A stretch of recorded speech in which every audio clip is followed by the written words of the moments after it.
Welcome to how to dye wooden doubloons using food coloring. Yay! All right, so I did these earlier as tests because it's good to test, and yes, my glove is ripped to shit. Doesn't matter, just need the fingers.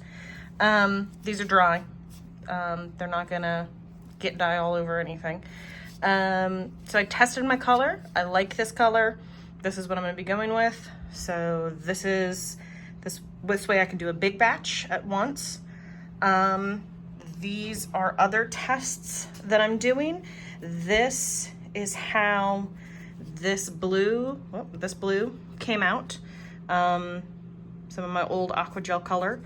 I'm trying for teal, which this does look kind of teal. But it is sort of the sky blue. So I'm gonna try to go for a little bit more teal, see how that does. And then we're gonna do red, and this is with liquid. And so you can see how that works. You just need a little bit of dye and a little bit of water, and it just takes a little bit of time. I'm gonna put a couple drops of red in there. And then I'm going to put a little bit of warm water. That helps the dye sort of disperse in the water. It doesn't have to be super hot, doesn't have to be boiling. This is literally just like straight out of my tap. So I'm gonna put that in there, and we'll give that a couple of minutes. As you can see, it'll automatically start to pick up the dye. The longer you leave it in here, the darker it should get. At some point, the wood will stop absorbing the dye, and the dye will just sit on top of the grain. And then if you handle it later, it might leach out some of that dye. My two tests that I did earlier, I left it in there for just long enough, so did not have that problem. The dye did not leach out on my fingers. It's non-toxic, it's safe, I can lick them. It's not gonna get me. I can show you on this blue one. Dip it in the water. Okay, now it's wet. It's nice and wet. You can see it's not coming off on my hands. All the dye has been absorbed into the doubloon, and then that will just dry again and it'll be the same. So let's see, with this, I'm gonna try. So with the paste color, just do, before I just did a little, come on, just a little drop like that. So that was the blue, this is the green. These are pretty old too. This is back from when I was in culinary school, so these are pretty old. Okay, we got a little bit of that, a little bit of that, and we'll see how this does. And so you can see that because it's not the liquid, that needs to get stirred just a little bit to get the color mixed up well. Seems like a pretty cool color.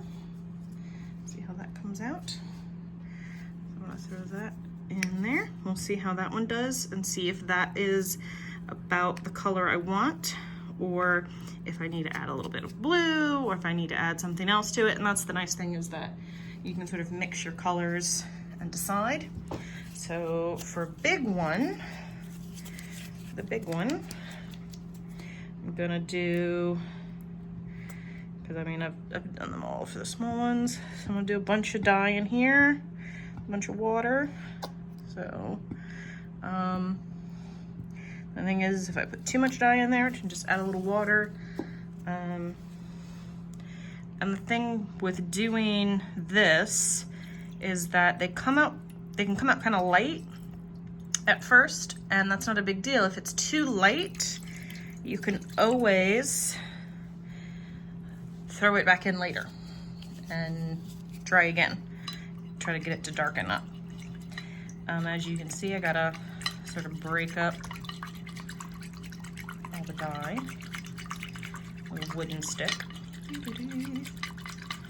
Try to get as kind of broken up because it's the paste.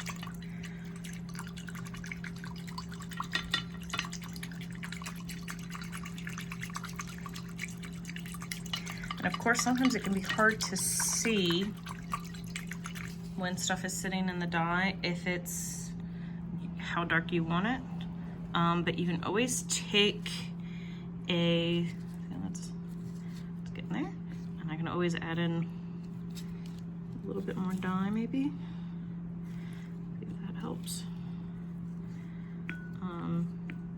It's also the other thing I'm sort of playing with, how much dye to how much water. But yeah, you can always throw it back in and do it again and see if it'll darken up. It should.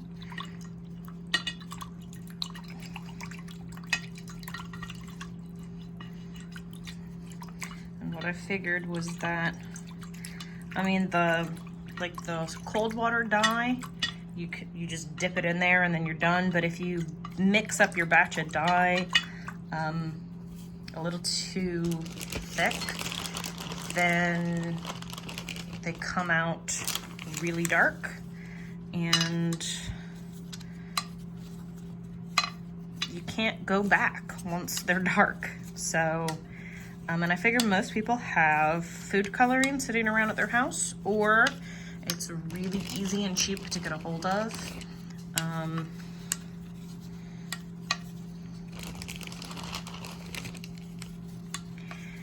But yeah, if you want to check your color earlier in the process and see, you know, because it looks a little bit different when it's wet versus when it's dry, you can always take a hair dryer to them and dry it out ahead of time. Now, with these doubloons, I do find they get wet. They do warp just a little bit, but you can always sort of turn them around while they're drying and stuff like that, and that tends to sort of help. Or what I've done before is if they warp really bad, when I'm drying them, I will put a book on them. I'll put paper towels down and I'll stick a book on them, and that will flatten them back out. And you kind of don't want to, you want them to kind of have some space.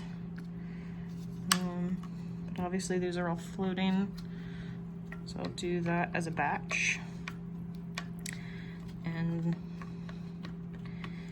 because I want them to sort of have space to dip around in there. And that'll take a couple of minutes. I think the last time when I left them in here, it was about 5 minutes or so, 8 minutes, something like that. Not very long. Like I did them while I was doing other stuff. And that's the other thing, is you can sort of set them and forget them for a while. Let's see where these are at.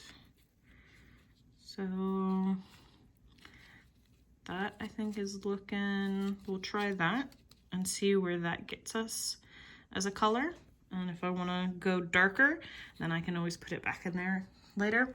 I have this set up. You can throw it just directly onto, you know, a thing to dry. Scrap towel, paper towel. The big thing is that as this dries, you are going to want to flip it so that the back dries too. If you put it down on something like this, again, since this is food coloring, it's not toxic dye of any sort, I can use my cookie things to lay it out on. And let's see where that red is. It's looking pretty good. So I'm gonna pull this one too. We'll see where that one ends up. And then, yeah, that's it. That's all I have to do. And then I will check those when they dry, see how they look. And that's it, guys.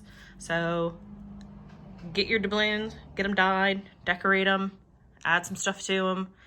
After these dry is when I will stamp them. I can also stamp them ahead of time if I wanted to, but I figured I would just get these dyed, get them dry, and I'll hit them all with the stamps and decorations afterwards. So yeah, happy crafting.